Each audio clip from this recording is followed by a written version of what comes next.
हे आहे protection wall.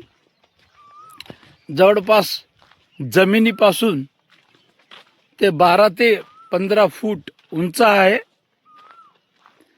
आणि हा चनाका कोर्टा बॅरेज चा प्रोटेक्शन वॉल.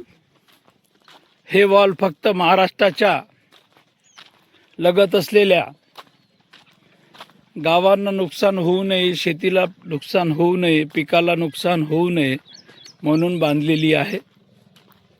आणि ही रस्ता आहे चनाका गावातून तर डॅमपर्यंत जाण्यासाठी हा रस्ता बनवलेला आहे.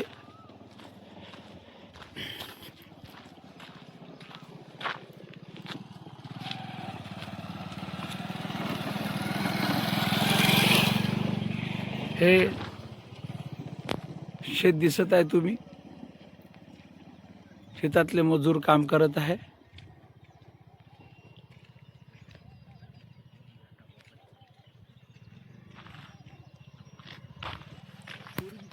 चला परत दुसऱ्या व्हिडिओमध्ये अजून माहिती सांगणार.